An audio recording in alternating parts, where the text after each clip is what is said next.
Yo guys, what is good? Welcome back to the Uncle Sharma channel.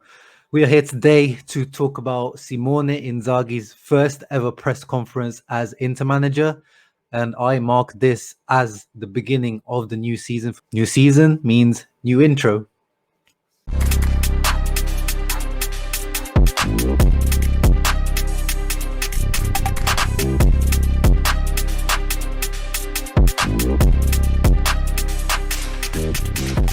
What is good, guys? Hope you enjoyed that new intro. Well, technically I never had an old intro, but thought why not add one onto the beginning of the videos. And today I just want to talk about Simone Inzaghi's first ever press conference alongside Giuseppe Marotta. Of course, he's always there, very present, great, important figure that's always alongside the coach, beside him, obviously looking on top of him in terms of his role as CEO. And he was the one who actually spoke before Simone Inzaghi today at the training center, Suning Training Center, or Piano Gentile. Talked about Inter's current financial struggles, outlined once again that the loss of stadium money is really the issue at the moment. Inter losing altogether since the start of the pandemic around 100 million in potential revenue from this past season and the end of last season. And that's probably the figure that everyone's talking about, the 70, 80, 100 million figure that Inter are trying to make up in this transfer market. It seems like it's just a balancing of the book from the expected revenues that eventually Inter lost through this pandemic, through the closure of stadiums, through the loss of ticket sales and merchandise at the stadium and things like that. But most importantly, which this is what we want to hear from Marotta, and also Inzaghi talked about it later, that the project is still to be keeping the team competitive. It's about keeping continuing to challenge or to defend the title. That's the word he used, to defend the title, which is good to hear. But obviously we want to see words being put into action, and we'll just have to wait and see what happens over the next couple of months. July, August is when the transfer window is open. Let's see what happens. Is Hakimi going to be the last or the only big player to leave the club? I really hope so. Obviously, as you guys know, quickly touch upon it, Hakimi leaving officially to PSG, 60 million euros deal plus bonuses, so 60 million guaranteed to Inter plus 8 million in bonuses, and I believe 2 more million in harder to achieve bonuses, so about 8 million easier to achieve bonuses is what I read the structure of the deal.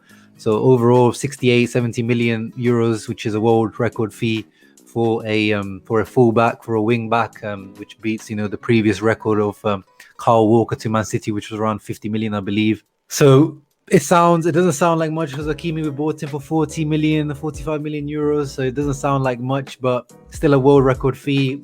Maybe we could have got more if we were outside the pandemic, but everyone knows about Inter's situation. Inter needed to sell. There's no leverage for Inter to really try to get more money to negotiate. So all in all, I think it's a good deal, and a deal that obviously Inter were forced to make. Inter didn't want to make this. Inter didn't want to sell Hakimi. No fan didn't want to sell Hakimi, but here we are. We have to live with this decision.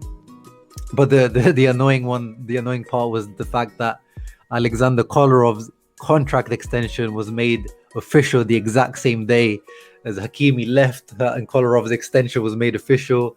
I was not expecting Kolarov to be made official or to be extended. I was pretty much 99% certain that he would have left, and his contract was over. They had an option to renew and they wouldn't take it, but they took it. But Kolarov, fair play to him, he halved his wages, and that's the main reason why I think he's staying here. So fair play to Alexander Kolarov for doing that. So Simone Inzaghi, first impressions, good. I was really impressed with his way of talking, his tone of voice, his body language. His face is what it is. Like we've talked about it on the channel before. He's called Piangino in Italy because he moans a lot, and he's got this face that always looks sad. He's just there like. He's got a little bit of a negative demeanor in general, but I liked what he talked about. He said he was convinced by the Inter project, that the directors and everyone really wanted him, which we knew about with the backstory of, his contract was pretty much agreed with Lazio, but Marotta came in with an offer he couldn't refuse. And he felt convinced by the project, by the directors, which is always good to hear. And just as Marotta, he talked about, he didn't shy away from saying we're looking to defend the Scudetto. Great work by Conte, he said. He praised Conte and everyone, the staff and everyone that worked last year. But he says he wants to give continuity to the project. He's not looking, which I want to hear. I don't want to hear no excuses about, oh, we're coming here, we'll see what we can do. Top 4 is the aim. No, he said the aim is to defend the Scudetto. Whether that is, winning the Scudetto, that's different. But defending the Scudetto means you going all out till the last game day. To me, that's what defending a Scudetto to me means, and that's what I hope to see next season. Then he was asked about the transfer market, and once again, it's very clear that he's got daily contacts with director Piero Ausilio, and he says there's a direct and daily consultation with the director. We know where we need to intervene. Our great goal is to defend the Scudetto we just won, and most key, and this is what I really like what he said, to make progress in the Champions League. He mentioned that the last time Inter progressed past the last 16 in Champions League was in 2011 when Leonardo was at the club, and he said Inter are called Internazionale, they're an international club, and they should be aiming to get further in Europe. And you could take that as a little jab to Conte, but I don't think he meant it like that. But it's true. This is definitely one of his aims and one of the things that we're looking to improve. Whatever happens to the squad, this Inter team needs to do better in Europe, and he's clearly stated that. Another thing he said, which I really liked, was the fact that clearly he's had a lot of contact with the players, with the current Inter squad. He spoke about Romelu Lukaku. He said how important he is to the team, but he's mentioned that he spoke to him a few times whilst the Euros are going on, and at the moment he also spoke to Christian Eriksen, and they asked him about Christian Eriksen, of course, which is a touchy topic. And he said, I'm waiting for Christian Eriksen. I spoke to him before the Euros, but he hasn't spoken to him since the heart incident that happened unfortunately in the Denmark game. But he says, I'm waiting for him with open arms as Inter coach. We're going to give him all the time in the world. And those are the exact words I think everyone needed to hear.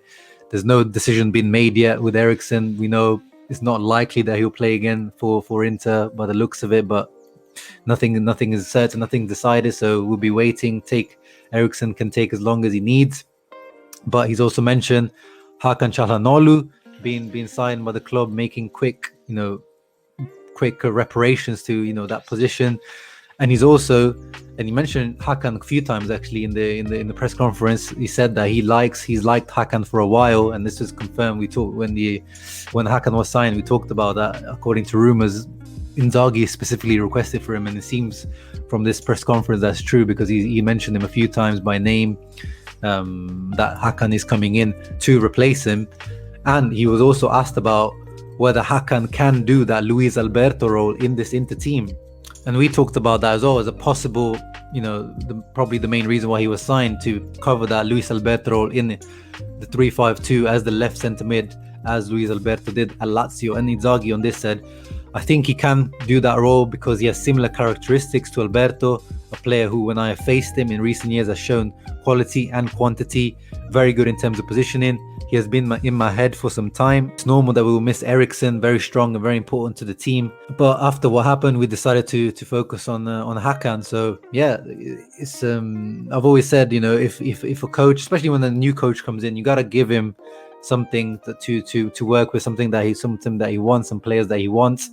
And yeah, Hakan clearly is wanted by Inzaghi, and he's here now. So I'm looking forward to see what he can do under Inzaghi. He also talked about Di Marco, who is rumored to be coming back to Inter after his spell at Hellas Verona. He said that Di Marco did well in Verona. He grew up at Inter, which is obviously an extra source of pride.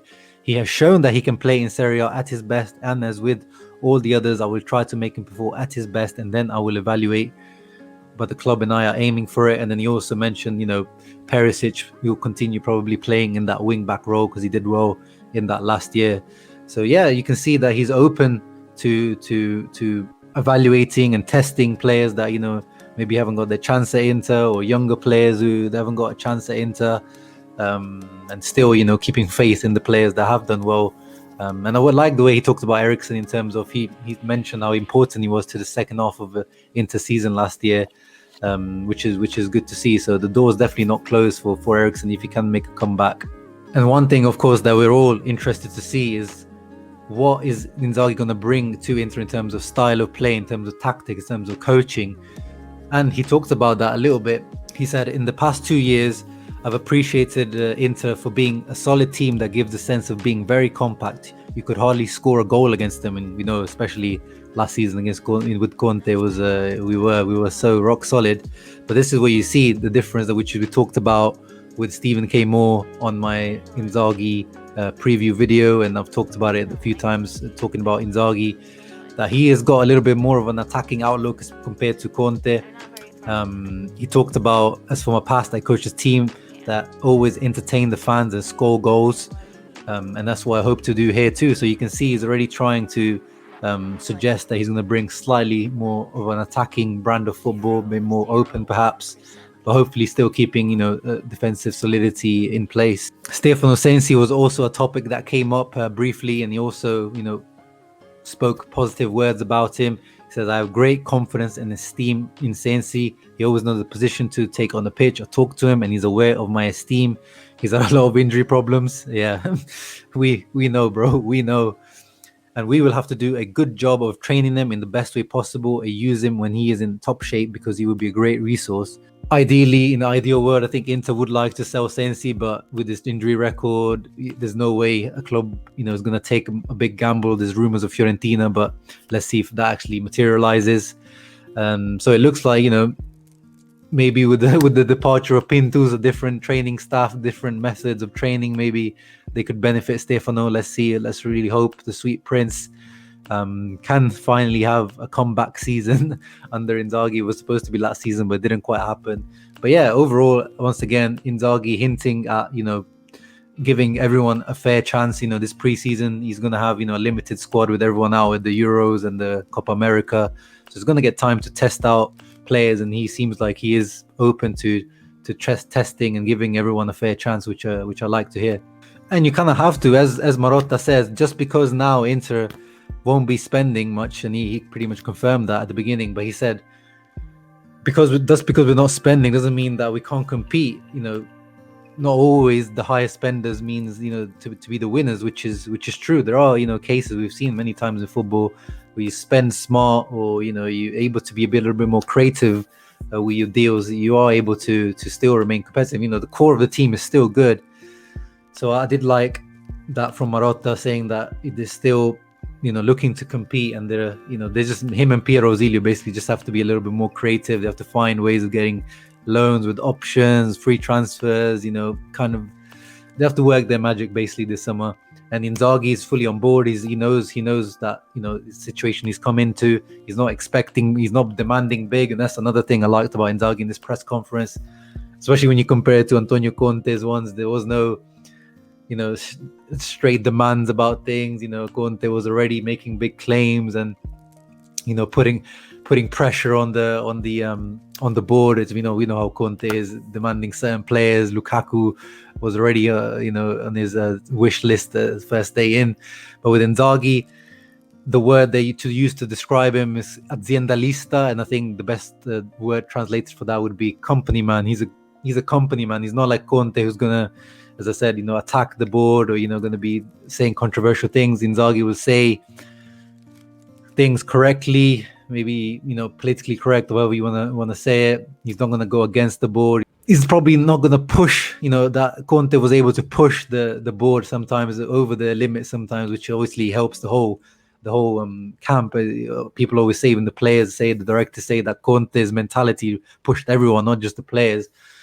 So this mentality could lead to just accepting some things, or maybe being okay with things. But no, I liked what I heard today from Simone Inzaghi, defending the Scudetto, doing better in the Champions League, more attacking football, giving players a chance, maybe giving youth a bit more of a chance with the situation currently. Yeah, overall very impressed with the Simone Inzaghi, or Limone Inzaghi's first ever outing as an Inter manager.